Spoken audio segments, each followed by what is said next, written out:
Welcome to Getting It Real with the Spiritual. This is where we just get to gather and have a chat about spirituality and what it all means and all the different practices and theories and philosophies and just having fun with it. We just pick a topic so randomly out of what we call the fishbowl and we just start talking about it. We talk about what's working for us, what's not, what might be challenging to grasp our head around or wrap our head around, or something that we might always wanted to try and just haven't done it. So it's a way to like really up level our wellness and well-being in ways that we might not have thought about before. Maybe we've been practicing, let that go, or maybe been wanting to practice it so we really get to be aligned with the natural rhythms of our soul, of the universe, of the divine nature, of whatever might be out there. So I'm so glad that you're joining us. And we're co-hosting this with Monica. And today we have our special guest, Emily Burfoot, as well. So welcome.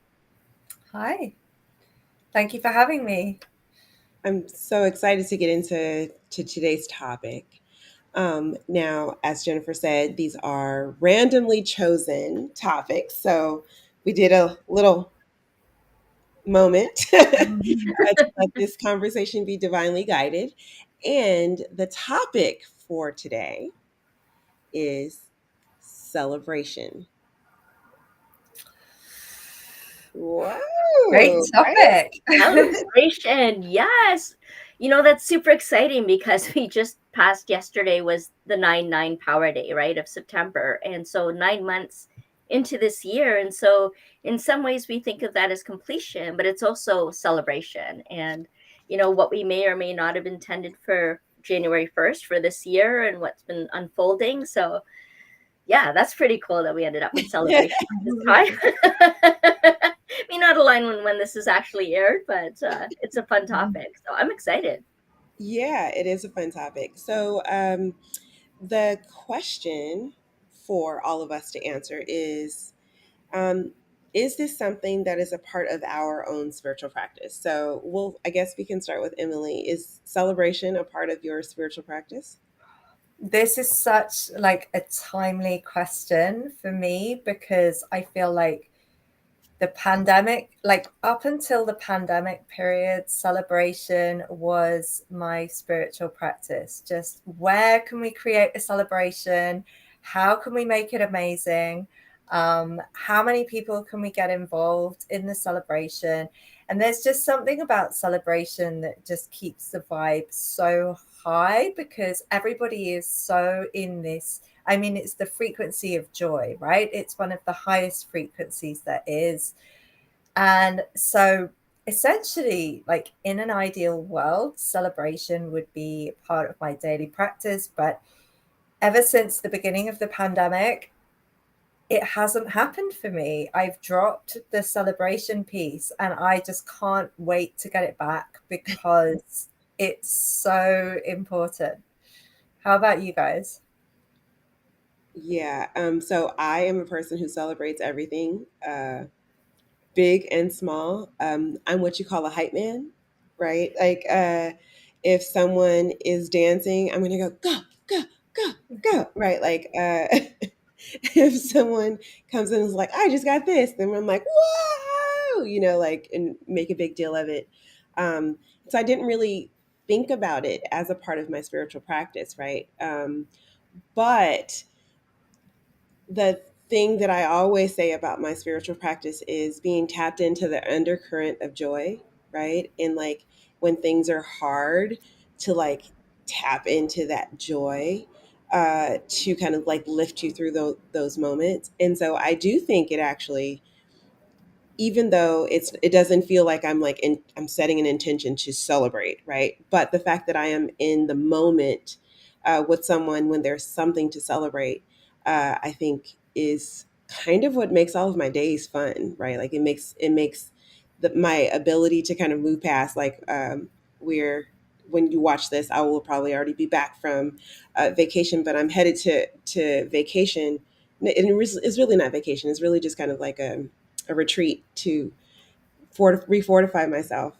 But I'm exhausted this week, and the things that helped me is when someone came in and we were able to celebrate whatever their accomplishment was, or we were able to celebrate a milestone, or we were able to celebrate getting something off the list of things to do. Like that celebration has been like, okay, a little more wind underneath my wings, especially when I'm tired of flapping, right? And so um, we've discussed before, the whole purpose for spiritual practice is to be able to cope when things get hard. That's why we practice, so that when it's in real life happening, we have that tool to use.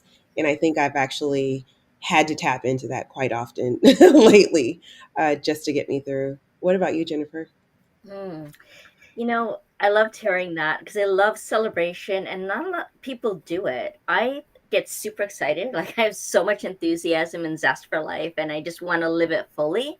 But not everybody feels that way, Hmm. and for some, celebratory times are like not fun and they're actually really sad or they may be grieving and that's kind of hard. And like you say, Monica, about the idea of it being a way that we can cope as well, but some people just can't, and there's that resistance to it. So being around people that are in that kind of space, it's kind of hard, not hard because you can still be the light for people, and still share that love and that upliftment, but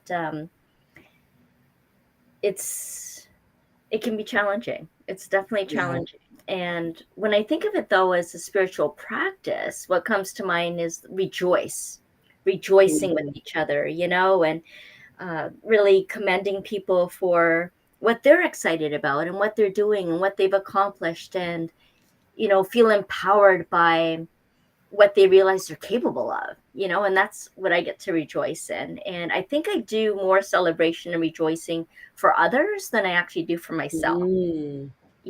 and so I'm noticing that as we're talking about it, just becoming more aware of that. What do I really celebrate for myself?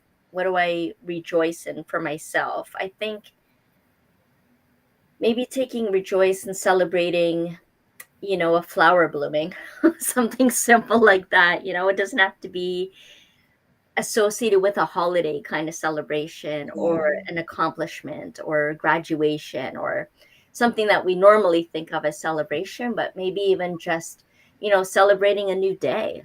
I wake up like that. Like I wake up celebrating the new day. Thank you for this new day, this new experience, another day in the life of, Mhm. being human and celebrating like my first beverage of the morning, celebrating that time I get to spend with myself for breakfast. It's something I look forward to. And I guess that's a bit of celebration and rejoicing Yeah. too, is like really receiving and accepting the blessings in that moment or what life is offering. Mm. Yeah. You both Yeah. mentioned kind of like pandemic time, right? And how we like lost celebration. And I think you're right. Like, obviously when we got sent to our global timeout to think about what we did with our lives, Mm. the first thing that went away was all of those bigger moments where um, we came together in community to Mm. actually be in celebration or to rejoice for things. And so I think this is kind of timely, I think, for all of us, is to remember that the whole point of getting together for a wedding, right? The whole point of getting together for a baby shower, the whole point of getting together for a birthday party, uh, and for holidays and all of that is to tap into that opportunity to rejoice and to be in celebration and to be in joy of each other, and of what milestones we've come across, family reunions. I mean, like when you think about all the ways that we have kind of created ceremony around different areas of Mm. our lives, uh, that's a really good point. Like that, you guys are really making me think right now. But like, hey, we've been doing it, and we didn't even think we were practicing something. Mm. You know, larger than us. It seemed frivolous and tiny and just almost selfish in some ways, right? Like a birthday party feels like like a selfish thing, but in a lot of ways, it's not. Right? It's an opportunity for everybody who gets involved to have a moment of celebration and rejoice. And so now I guess our practice should be to throw a party every week. I feel like that's what we're going with this. Why not?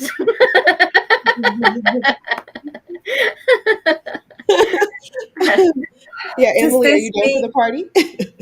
I mean, I always used to be, like I say, prior before the pandemic, always, where's the party? Where's the party? Hmm. And, does this mean that the highest spiritual calling is party planner, party host? Like, I think what's really important, like, I loved what you mentioned, Monica, about celebrating, like, having an attitude of celebration. And Jennifer, Hmm. you talked about it as well. This attitude of celebrating. And I guess what is interesting is, that issue of when somebody is really struggling to lift their frequency above whatever they're moving through, whether it's grief or sadness or trauma. And I mean, I had an incident this week where somebody I knew was very locked in this vibration of the story of hardship and Mm. difficulty. And I tried to call this person into their highest their highest frequency and say, it's time for you to change the record you're playing, because this is not necessarily the only record you can play, and it's actually not helping you to listen to this record. And this person wasn't ready, and I kind of had this. I mean, you're right, Jennifer. There is this kind of it's not always clear cut, but a lot of it is about having an attitude of looking for what to celebrate, because when we where attention goes, energy flows, right? Hmm. So what we're choosing to focus our energy on, this is almost like a kind of law of attraction thing, where if we choose to focus on things we can celebrate, we end up attracting more things that we can celebrate. Hmm. Yeah. When you were talking, I was thinking of all those silly things that we've heard over the years of find the silver lining, right? Or an attitude of gratitude, Mm-hmm. or choose joy, right? Just smile. Like there's so many things that we've heard that are like almost feel like empty platitudes, when we hear them, or like just another poster in your guidance counselor's office, right? But maybe they were hieroglyphics to what we need to pull in when we're in those darker moments of finding the silver lining, finding the joy in it. And I know one of the things that I had started doing when people were grieving, our messaging to people is sorry for your loss, right? Like that's Mm-hmm. the first thing we say when someone's grieving something. And I always thought, I had like thought about it, and I was like, I feel like that doesn't bring any more comfort, right? To say, I'm sorry for your loss. Um, and so I was like, well, what would I say instead that may bring comfort? And the phrasing that I came up with was, I hope their memory brings you joy, right? Instead of, I'm sorry for your loss. And so I started kind of like putting that out there. And it did shift people saying, thank you. Yeah, I really did love that they were this, that, and the other. And the funny thing is, they used to say this, that, or the other, and we were able to find that space of joy, even though we are mourning their loss. And so I do think the celebration of someone's life is what a funeral is supposed to be, right? Like it's the celebration of their life. And I think in some religious practices, it ends up being the opposite of that, where it becomes like this, like, oh, I have to be like drab, to respect the person. missing. But when my grandmother passed away, I decided to lean on to the make her memory bring me joy moment. And so every time I thought of her, it wasn't when, oh, I miss her. It was more of like, she would have said this crazy off colored joke here and laughed, Mm, right? And she would have made fun of this person's hat at her funeral. Like, like just Mhm. kind of like bringing forward the parts of her that brought me joy in those moments when I was thinking of her and like how we were celebrating her life. Um, because she was a funny lady and sitting around and being sad what did not honor her life in mm, any kind of a way. It didn't bring celebration to all that she had brought to the world in any kind of a way. And so that helped me quite a bit. Mhm. Yeah. Yeah, I feel like it's an attitude of celebration is just always trying to seek the highest frequency way to Mhm. approach something. And yeah, it can ruffle feathers, but Yeah. on balance, like an injection of joy, like if that they I think it was the Buddha who said that if you give a gift and somebody refuses it, like who does the gift belong to? So if you give joy and it's refused, well, that still belongs to you, so Yep. no reason not to. Yeah. I yeah. love that.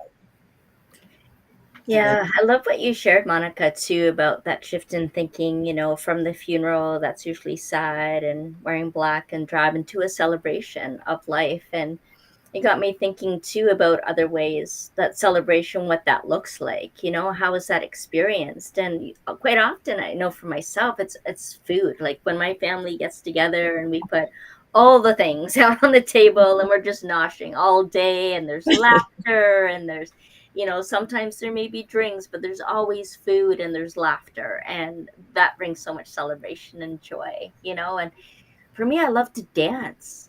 I love Mm, dancing. And that's like the best form of meditation for me, of celebration, of rejoicing, of even if I'm angry or if I'm grieving, no matter what I might be feeling, dance just helps me to move that energy, and to be with it and dance with it, dancing with life, and all the emotions. And so it becomes a very physical thing too, then, when we notice how it is in our body and how it wants to move our body. I love dancing. Dancing to me yeah. is celebration also. And yeah, food and drinks and cheers, and there's all in the tapping on the spoon, or using your spoon and tapping on the cup, for people Hmm. at a wedding. Like there's all these different things that we do to kind of spark that joy and rejoice in each other and celebrate. And Yeah. yeah, this is a really interesting topic. All the Right. celebration could take, and when we resist it and when we embrace it. And Yeah. Yeah. But that music, I mean, when you think about it, like babies can't help but move when yeah, there's music playing. And if everybody else is happy and playing and dancing, little kids are like, oh, it's time. And they go right into it with you, right? Like, so true. like, oh, okay. Even I mean, if you look at your animals, right? Mm. If you like burst out into dance in your house, the dogs are going to come and look over at you. They'll wag their tail like you're having fun. I'm having fun too. Uh, and so I do think celebration is contagious. Yeah. Um, it you can't sit like this too long with everybody around you having a good time. Um, it'll either propel you to just leave the situation, or you know what, let me just go ahead and lean into this moment. But when someone's like dancing and they're like, yes, like, yeah, it does draw you in, right? If nothing else, like you have like a smile at like whatever they look like, whether they're on beat or not, whatever whatever beat they're on, whatever frequency they're vibing out to. It does kind of give you like a, okay, well, you know what, I'm happy you're happy even if I'm not happy right now. And so that, yeah, dance is definitely part of the celebratory experience for sure. And Yeah. food. Oh yeah. I Definitely. know. And music, like to bring the vibes of celebration into my work, I've started again listening to really uplifting dance music when I'm Yes. sitting at my desk. It works so well. Nice. You're like, okay, we're gonna work today.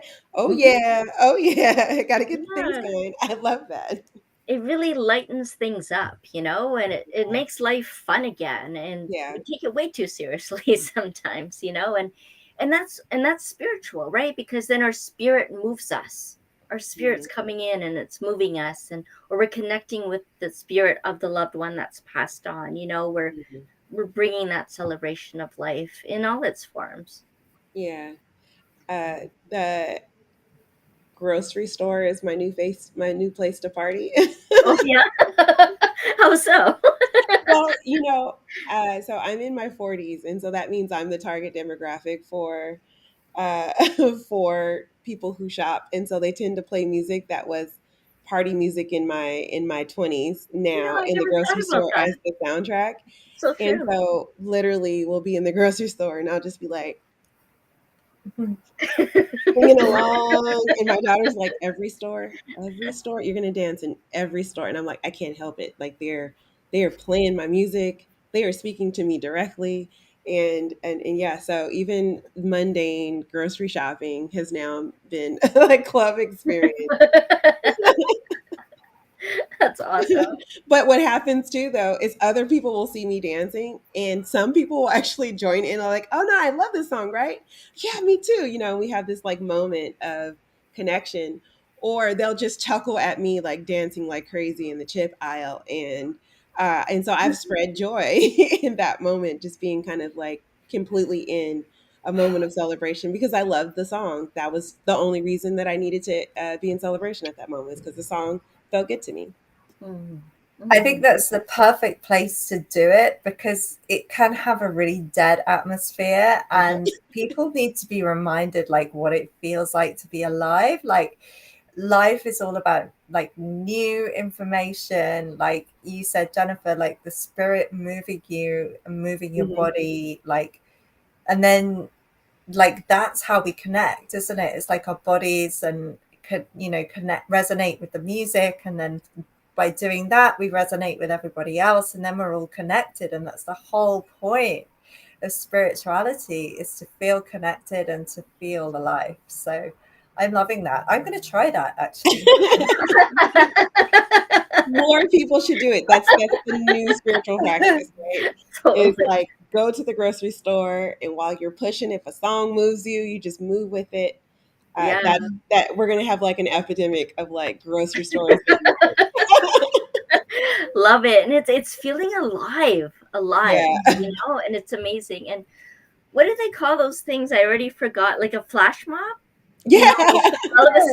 sudden, there's a song on, everyone just starts dancing. I mean, Just who starts thought of dancing. that? Like, and that really caught on, didn't it? Like, that was Yeah, worldwide, I think. yeah. I mean, I think we have to reteach ourselves, and Mhm. because we were like out of practice of celebration.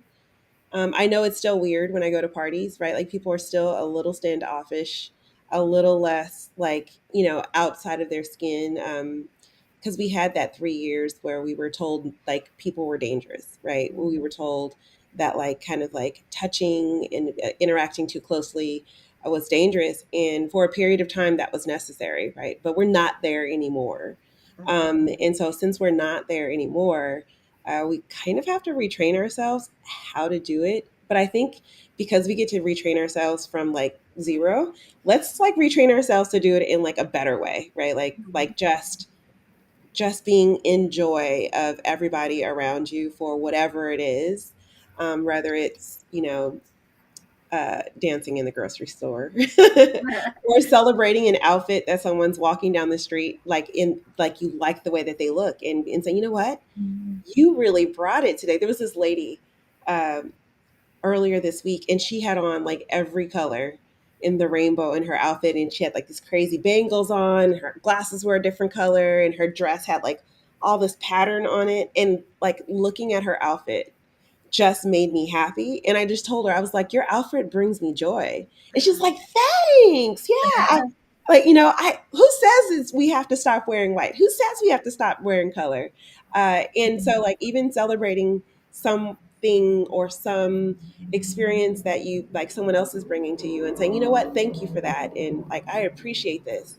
I think if we started doing more of that, right, like I think we all feel better. She felt great because I acknowledged her hard work in putting together her outfit.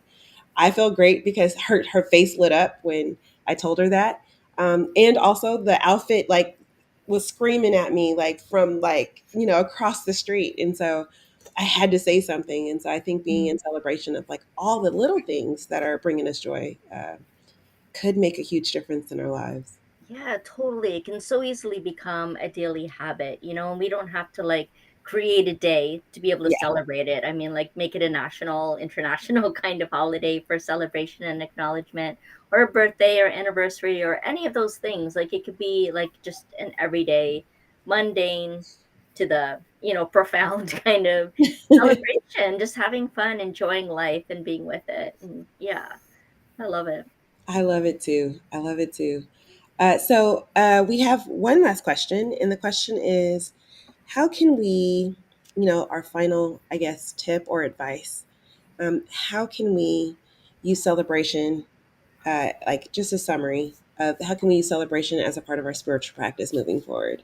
Emily, why don't you start off? Well, I just restarted my gratitude jar, and I decided it's like, I mean, I know that I hope that you're both going to talk about something other than a gratitude jar, but I decided to myself, like, whenever I feel like really celebrating something, I'm going to put something in the gratitude jar, and it feels good. It feels good to be back in that, like the glimmers of excitement Ooh, and hope. It's the opposite of a trigger, by the way. So every time I have a glimmer, it goes in the gratitude jar. I like that word glimmer. I just wrote that down. I Mhm. was like, I'm gonna use that word more often because it made me feel good when you said it. So, Yay. glimmer, love that. Jennifer, about you? Yeah, similarly, I've been thinking about I can get really hard on myself and push myself and get into that, tight kind of space. And so to lighten that up and to just acknowledge things, I've been writing out like a success log of the day, just to acknowledge what I've done and celebrate that. But then I started thinking it's not really it's not always about success and accomplishment to celebrate, And so I started thinking, okay, what were the highlights of my day? So it wasn't just what I accomplished that day or achieved that day. It's more about what what were the highlights? What was the day about? What lifted me up? What got my attention? What beauty did I see? All of the different things that aren't necessarily related to a success, but as something that can be celebrated, just life in general, what shows up in a day. Yeah, I And I love that. and I admit I don't always write it down. So sometimes I just think, oh, I forgot to write that. But then I think, okay, well, I can think that, and I can still bring it up and acknowledge it and celebrate that.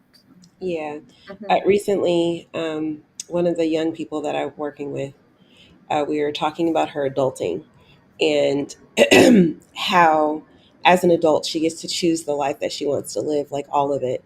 And one of the things that we had talked about is holidays.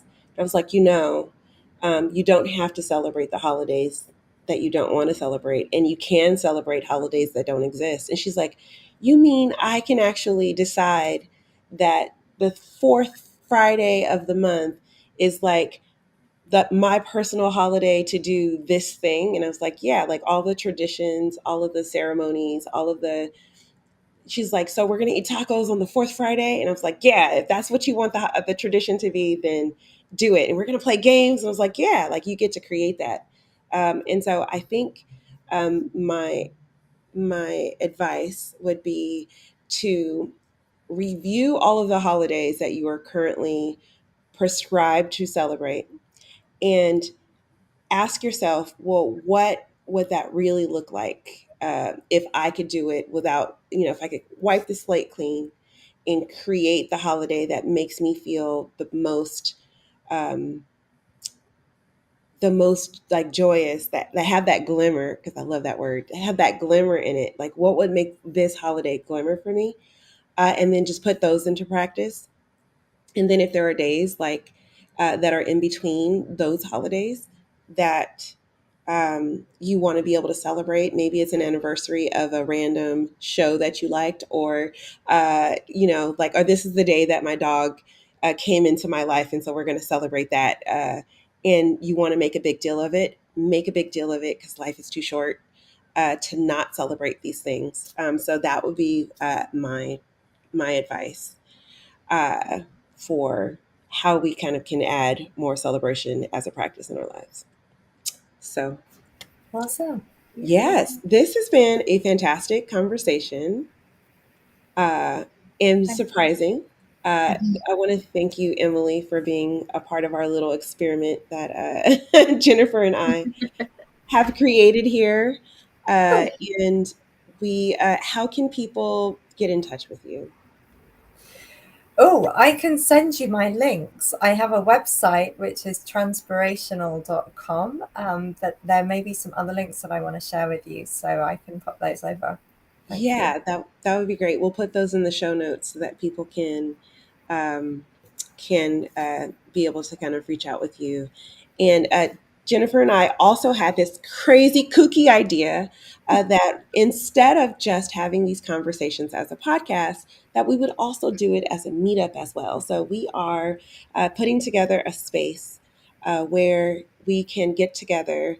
After we have gotten real on the podcast, we're going to keep it real in the meetup. So if you are interested in kind of coming and having a virtual conversation with us about your own practice, we would love to see you there. That's going to be on Fridays. And also, we'll have the links for how you can do that in the show notes as well. This has been fantastic. Is there anything else, Jennifer, that you want to add before we close? Ah, no, this has been so much fun. And I celebrate you, Monica, and I celebrate you, Emily, and I celebrate every single one of you that have been watching and listening. So, Oh, yeah. thank you. Mhm. Yay. Bye. Bye. Hello, everyone. I am super excited. This is a whole new show about getting real with the spiritual. And this is co hosted by myself, Jennifer Regular, and the amazing Monica Henderson. And there's also a third person here. Regina is joining us from Chicago. We are super excited. We're actually thrilled to be doing this. Like, we're totally off the cuff here. We don't have any kind of pretenses, no script, no spiritual jargon. We're just getting real. And so, Monica, tell us a little bit more about the show. Yeah, this I love that we decided to do this because Jennifer and I were having a conversation, and we were like, "Oh my gosh!" Like, sometimes when we get into these conversations with other spiritual people, they kind of get in the ethers about like spirituality and like all this, the modalities, and they're so high in the ethers that we can't find a practical application or a practical conversation about it. And I was like, wouldn't it be really cool if we could like just plain speak spirituality? And she's like, I know, right? Like, I really want to bring it to people in a tangible way. And so I thought, like, why not? Let's talk about it and get some other spiritual beings involved. And so that's how we ended up here, and that's how Regina got here with us. So Regina, tell us a little bit about what you do in the spiritual realm. Absolutely. Well, thanks for having me on, and I'm really excited about this show, and it's something that I fully appreciate and agree with too. Right? Like, I can get up in the ethers, absolutely, but it's really great to just be able to talk as people, right here in this 3D form. So I'm Regina Curtis, and I bring together astrology, intuition, and creativity for entrepreneurs. And so we bring, that together with business and really helping people to align with their, like, how they naturally do them, right? Like your ways of knowing and your ways of being, and bringing that into your business, and then bringing in that intuition and creativity and using astrology as a tool as well. Yes, love it. Okay, so This show is going to be so off the chain and off the cuff that no one knows what the topic is today until we pull it out of a bowl. But because we're not bowl ready yet, I have done one of these numbers and selected from a list of, Jennifer, I think we ended up with how many? 37 different topics At in least. spirituality? Yes, yes. So it is literally random, but the job is to answer these 3 questions about this particular modality from your particular area of expertise and experience without going in the ethers, keeping it really practical, really everyday oriented, and not too heady, right? We're just going to stay deep in the heart of it all, right? Okay. So today's topic is yoga. Yoga. Okay. Awesome. Yoga. Yoga. So this ended up on our list because yoga is something that everyone is always talking about. It's a fad, right? Like it's like very popular. It's very trendy. You know, there's a whole line of clothing that goes along with it, and people are walking around saying namaste as though they're like super deep. But why is yoga even considered a spiritual practice? That's what we're going to dive into today. So the question for the 2 of you is, why is yoga something that should be a part of a spiritual practice? Very good. Very good. You know, my mind goes all over the place because there's so many different types of yoga. So, like, how do you even start, right? Like you said, there's the yoga that's kind of become trendy and mainstream, and there's a whole line of clothing that goes with it. And there's the yoga where people dress up differently, you know, and act differently and have different postures and different ways of doing yoga. And I remember when I was a few years ago, it was pre-pandemic, I think it was in 2019 actually. I was at an ashram in Bali, and they take yoga very seriously there in a very different way, you know, and they they're not so fond of us Westerners in the way that we view yoga, because for them it's so spiritual. It is such a sacred, ancient text and practice, and goes really, really deep, you know. And they showed this video. I remember seeing the video and actually bawling my eyes out because at that point I've had so much soul opening and just different ways of thinking and being in the world, just based on what I was experiencing and being around these amazing people that take life and live it in such a, almost like living life as a prayer, you know. There's offerings that go on and just different things. And I was bawling because I just saw how commercialized and trendy yoga had become, and realized where the spirituality and the sacredness of it got lost, you know, where we're not so aware in the West here about those sacred texts and the reflections and the other ways of experiencing and doing yoga. And then I met this really amazing person, Chara Rodriguez. She does soul path yoga. And I really love that practice because she is in New Jersey. So she is in the western part of the world. And what I love about it is that it's so reflective and there's gentle movement. She doesn't do any kind of postures. And I love it because it's more my pace, where the like 2/3 of it is actually on the floor, you know, lying down and just being in that space. So that's what works for me. But like I said, my mind goes all over the place because there are so many different ways that we can experience and do yoga. I don't know. Do you guys do yoga? Is that part of your practice? Yeah. 100%. Yeah. So how do you do it? What does it look like on a daily basis, weekly basis? What is it for you as a routine? It differs for me, honestly, really depending on what it is that I need and what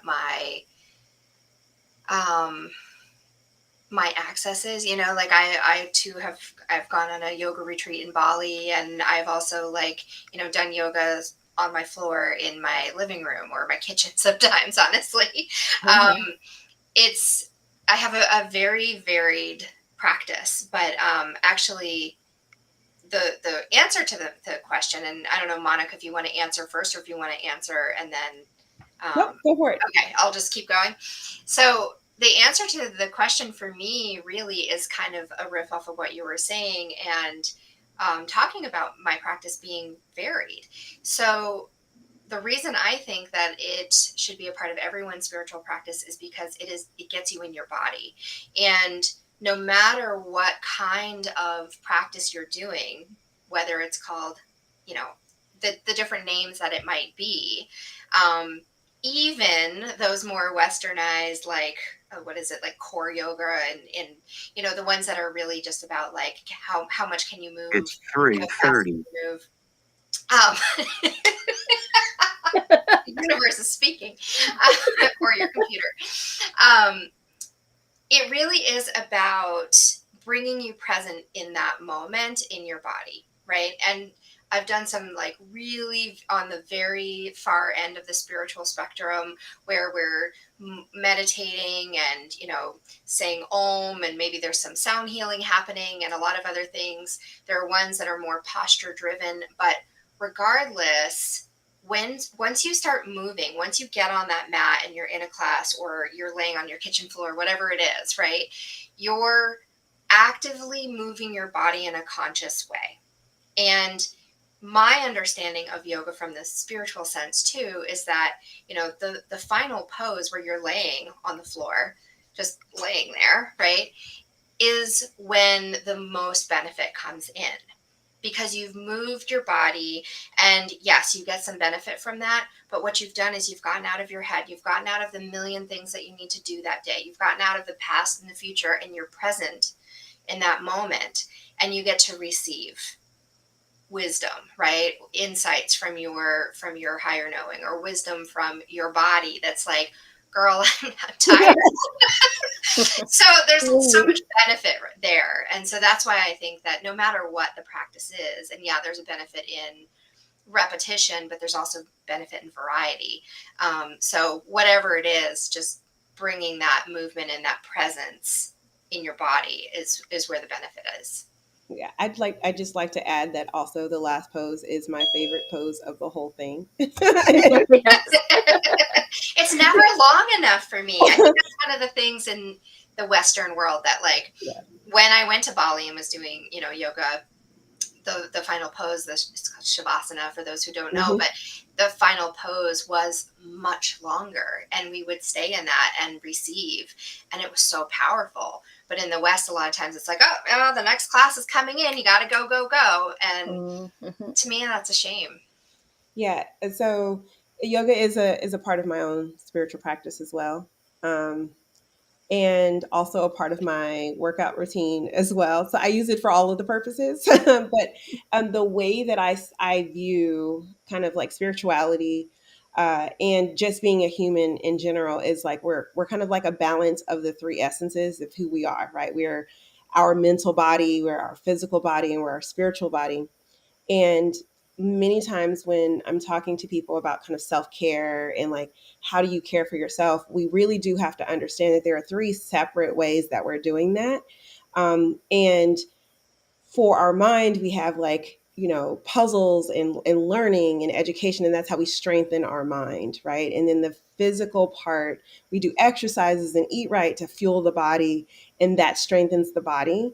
And then for our emotions, right, is our spiritual practice. And I've always correlated it to like three separate bodies working together to exist as one person. And so because I had that correlation, yoga, then I had an understanding of it that I was never really explained, that that's what it was.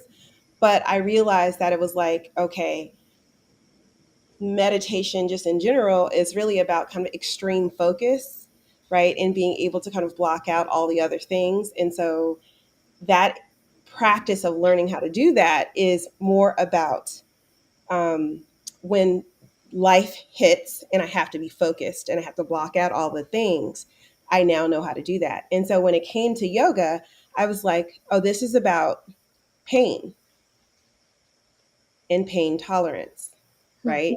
And being able to breathe through difficult physical moments so that I can cope, right? So I can cope with whatever is happening in my body, so that I can ease not tense up everything, right? When we feel pain, we tense everything up. We're like, ugh, right? But like in that moment of like trying to counterbalance your arms and your legs and your thighs shaking and all of that, you still, they're like, no, no, no, focus on your breathing, right? And it helped me understand that, oh, this is like the exercise like of experiencing my physical body and my emotional body together at the Mm. same time. And so how I know it works and why I am a raving fan of yoga is because I am bionic. I have 10 screws in my ankle, so me and Wolverine are kin now. I got a Whoa. hot metal in my skin. Didn't know that. Wow. Yeah, I was roller skating and I rolled my ankle Mm. and broke my ankle in 3 places on 2 planes. So I had 2 bones Ooh. that had breaks on them. So much so that when we got in the X-ray room, the technician left me on the table and was like, "Girl, you didn't did it. It is all the way broke." Didn't even wait for me to go to the room to give me the to give me the news about it. He It's was like, all the way "It's through. all the way broke." Wow. But I remember when I was on my way to the hospital, I was in excruciating pain. As a matter of fact, when I went to stand up from rolling the ankle, I started to black out a bit. And so I had them sit me back down and then gathered myself a bit. And then I had to like deal with like this excruciating pain. And so I'm in the car and I was like, I don't even know how to handle this kind of pain right here. And so all I could think to do was to like practice my yoga breathing Mm. that I had learned. And I was like, okay, well, I put on like Deepak Chopra, and I was like, my husband calls him Tupac Chopra because he's always like rhyming at you. And so I was like, give me my phone, and I grabbed, I like tapped in Deepak Chopra, and I put like a breathing meditation on, and I was like, okay, we're gonna breathe through this. I'm gonna use that practice that I had so many times in yoga when I was like when my muscles were screaming at me because girl, like you were not supposed to be in that pose that Mhm. long. And I Mhm. had to breathe through the pain or the discomfort of that. I used that to kind of like calm me while I was headed to the ER to get my ankle x-rayed so that I could get some pain. So when I think of spiritual practices in the basic reason why they exist, any of them, any of the ones that you use, whether it's, you know, very, very organized religion or very, very opposite of that, right? Just sporadic kind of connection with whatever source that you're in. The entire intention of them is to give us practice so that when we have to use it in real life, that it is available to be a coping mechanism for whatever we're dealing with, whether it's in the mind, in the body, or in the spirit. And so that's how I kind of like view yoga. Um, and so for my own practice in the mornings, maybe mostly when I just feel like I need a little extra, I will put on some chakra tuning music. There's one that's like 20 minutes and you get through all the chakras. And then I like breathe through a chakra at a time doing a sun salutation. And by the time I'm done with it, I've had my workout, I've had my meditation, I've cleared my brain, ready to work. 20 minutes in with all of the things. So that's typically how I do it in my little world. Yes, love it, love it, love it. And then yeah, you can say check, check, check, and it just really sets a tone for the day, right? That you've accomplished that already, and putting that as the first thing that you do, it totally sets the tone of the day. And I find that too. I can do the same yoga routine or class, but my intention for doing it in the morning is different from my intention of doing it in the evening. Yeah. You know, it's the same class, but it's also the energy and intention I think that we bring to our practice. And for me, in the mornings, if I'm doing that, then I'm setting myself up. I'm kind of gathering myself for the day, finding my focus, just feeling settled and really strong in my being. And if I'm doing it in the evening, it's usually because I want to unwind and unburden and just let it all out, wring myself out, so to speak, so that I can sleep better, and just really practicing to that unburdening. And I love that last pose that you guys mentioned about the shavasana, because it's as soon as we get into that position, our body realizes that it's Mhm.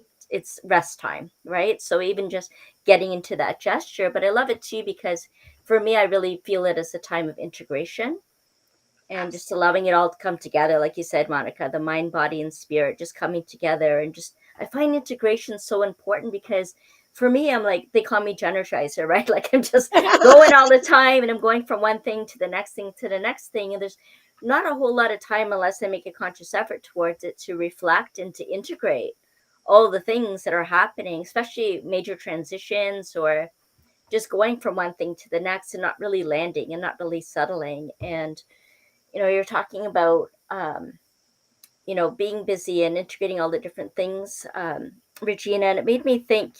People talk about what's the 20 that gets me 80, and sometimes that 20 is rest or yoga or some other kind of practice to get the 80, right? It may not be something that needs to be super focused on, but rather making time to kind of gather ourselves and set the tone and the intention and to rest a little bit so that we can get the 80, so it replenishes us. And that's why restorative yoga is my favorite yoga Uh, practice.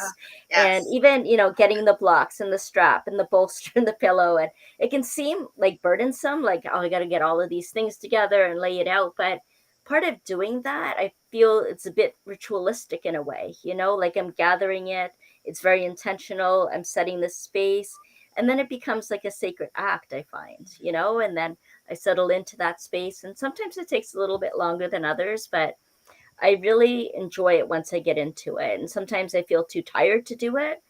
But I know that once I've done it, then it actually restores my energy. It doesn't make me more tired. It actually helps. So I really enjoy it as a practice too. I love what you just said about the restorative yoga and getting all of the tools and everything, because just kind of playing off of that word practice. I Mm. use the word practice a lot, and because that is what we're doing. We're practicing how to show up. Like Monica, what you said, when you were talking about that, I actually had an ankle injury as well. Mine was running, and I was by myself, and I had to get myself home. Mhm. And Mm. I was doing the same thing, was like breathing through it because I had to like walk on it. It was not a great situation, but it wasn't all the way broken. Um, but that practice, right? It's not always even just what happens once you get on the mat or once you get to the class or once you get into the poses and the breathing and all of that. The practice of just showing up for yourself, whether it's 5 minutes, whether it's 15 minutes, whether it's 2 hours, whatever it is you're practicing showing up for yourself. You're practicing, talk about self care, right? You're practicing um, being in a difficult, uncomfortable situation, right? Breathing through that, or coming back into your clear mind, right? Because whether it's meditation, whether it's yoga, whatever the practice is, you are practicing for life. Um, one of my There's a book that I've read called Living Your Yoga, and I really love that book. Anyway, she talks about how you don't actually get the benefits. You get benefits of yoga on the mat, but it's in your life that you actually realize the benefits of it, because you're living that state of being, you're living that state of mind, you're more flexible in your body. Yes, great, but you're also more flexible in your mind. You're more flexible with your temper, your emotions, your state of being, and so it's really just like a holistic benefit, I think, that you get from it. Yeah, I have like a random question. That's not one of the two questions that we decided that had to be Go for answered. it. And the question is, so like, what was your experience the very, very, very, very first time that you did yoga? Like, what was the scenario around it, and like, what were your thoughts immediately after? Oh gosh. While you guys think about that, I'll tell you. So mine, Yeah. I was an athlete in high school. I ran track. I did volleyball. I was a cheerleader, and I was a dancer. And so lots of physical activities, right? Mhm. And so I was like trying to round out my college credits for, you have to have so many units in order to be a full-time student. And I was like, well, I'll just do like 3 PE classes so that I can kind of like keep the workouts going and also like be like a full-time student. And one of them, I chose like a martial arts class. I chose like a weightlifting, weight training class, and I chose a yoga class, right? Because I like had this vision that I was going to become Kitana in like Mortal Kombat. It was going to be a whole thing. And so, and so I was like, yes, we're going to do it. So I'm like, I had no clue about yoga, right? It wasn't like it was super popular, like, as it is now. But I was like, okay, this is a stretching class, is what I was thinking. Just stretching. How hard can a stretching class be? So I get in the class and she's having us do all kinds of crazy poses that like are foreign to me at the time. And now, mind you, I like am an athlete. So like working out and like stamina and flexibility as a cheerleader and a dancer, like all of the components that you need to be good at yoga, I've already done separately. So this should be simple, right? When we got to that last pose, I don't think I made it to meditative state. I went right into deep, dark sleep. I was so happy to be there. I was like, this is the best 5-minute nap I've ever had in my life. I really needed this so bad. But it was such a moment where I was like, yeah, I underestimated the power of this. This is legitimately kind of not that easy. So what about you guys? What uh, Regina, you want to share your first yoga You know, experience? I am racking my brain and I don't know. I cannot remember what my first yoga experience was. I keep thinking, like, I keep going back and I'm like, was that my first yoga experience? Was that I honestly can't remember. So Um interesting. I've been practicing for a long time and I can't remember when it was, but I can remember like early on. I don't think it was the first time I'd ever gone, but I do remember going with my sister, my older sister, and she experiences spirituality in a different way than I do. I tend to be comfortable in most spiritual situations. Um, there are some on the very far more organized religion kind of situation that I'm not going to like tend to go there, but I have, spent a fair amount of time in church and church ceremonies with, with friends of mine. And it's a pretty comfortable place. I've also gone like way on the other side of the spectrum and, pretty comfortable in those situations too. But I sometimes forget that not everyone is. So my sister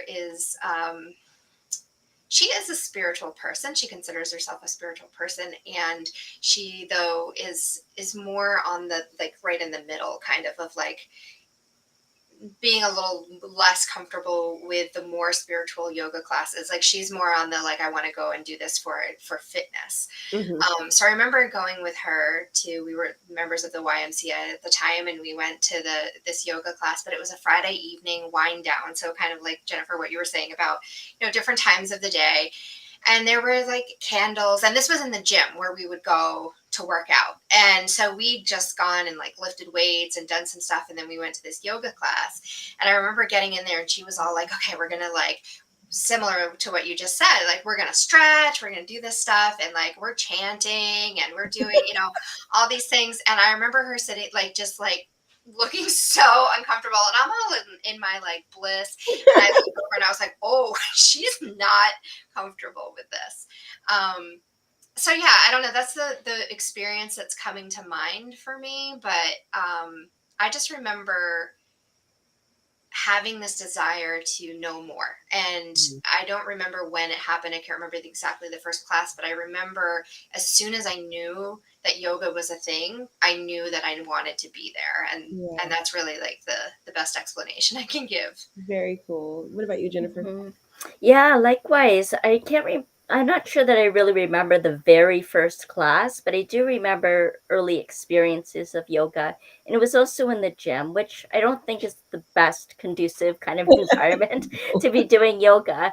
And I was deep into my perfectionism patterns at that point. So, there's a pose that was mentioned and I was trying to get it right. I had to do everything perfectly or I wasn't going to get the benefit or it was going to be a disappointment to the teacher. And I was looking at what the pose was and looking at what my classmates were doing at the same time and then just trying to get it all right. So it wasn't very relaxing. There was no integration and burdening happening. I actually found it very stressful, but because of those patternings of having to get into the pose, and to get the ultimate benefit from that. And I'm not very I wouldn't not coordinated. What's the word? Like flexible or toned, and So then I was really down on myself. So it was actually kind of disempowering the whole thing. So by the time Shavasana came around, I was so relieved that Like, I could yes, just lay we nailed down. I'm like, okay, so that's over. I got through it. I didn't give up. But then I kept going back, because so there was obviously some benefit for it. And then I started to just let go and just let it be a practice and not care about trying to get everything right and just feeling into it, leaning into it more, and I think that's true for anything. If it's a new practice, if it's something new that we're just exploring, I think there is that kind of nervousness and wanting to get it right and get the full benefit from it. But then when you become more comfortable with it, you can just really relax into it, lean into it more, and then actually experience the benefit. So I'm glad I kept going back and then found other ways of being able to experience yoga in other environments and the different types like we talked about, and just finding what's right, being able to explore and be curious and just see what my body can actually do, so Yes. mhm. Yeah, Yeah. so we could literally talk about this all day, especially the three of us. But we kind of have to bring this conversation to an end. It's already that time. So I really lightning round style. How can we get real with yoga as a part of our spiritual practice? So what is your like one kind of piece of advice on how to get real using yoga as a part of your spiritual practice? I think just Mhm. do it, right? Like get Mhm. curious and try something, and then if you don't like it, try something else. It's a buffet to choose from. So that would be my advice, is like get in there, get curious, see what works, see what doesn't. Yeah, love that. Yeah. Jennifer?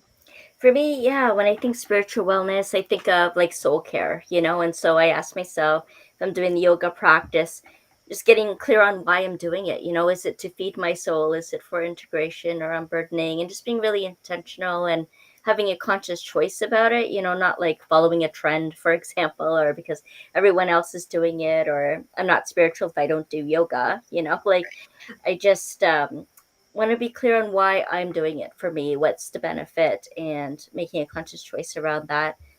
And then just making it a practice, just like I said, leading into it and being intentional about it and creating the sacred space around it. So that's getting it real for me, just making it Yeah, real. I think for me, I'm always about that like individual experience. Hmm. And just because something is suggested doesn't mean that you have to do it, right? Hmm. So at any point in your journey of trying anything anywhere, if at any point you feel like I don't like that, or that doesn't feel good to me, or doesn't feel good to my soul, then don't take the stuff that you like and keep it and use it often. And the stuff that you don't, discard it. Like it's not that important. No one's going to give you like a super duper badge for being like the most awesome yogi spiritual person in the world. The only thing that matters is how the practice is applicable in your own life. And so if your life is really hectic and you need something that like needs to calm you, then take the pieces that are calming. If your life is really like too low and you need to get boost up the energy, then take the pieces that give you more energy. Like use it to kind of like give you the edge on whatever it is happening in your life, so that you can kind of unfold into the amazingly beautiful person that you are. But like, yeah, keep it real with yourself. Like, Hmm. and just know, like, if this doesn't feel good to me, I don't have to do it. That's probably the biggest piece for me. Yeah, totally. Look Definitely. at us. We did the first Yay. one. Yay! Yay! Yay! So much fun. Yeah, it was. So much Thank fun. I'm so you. glad I got to be here with you. Yeah, thank you so much for being in on the game with us. Absolutely. I'm always up for your game. My little I know, you're like, this That's the topic. And this has been keeping it getting real with the spiritual. That's what this is called. Getting real with the spiritual. We will see you next time. Bye. Bye.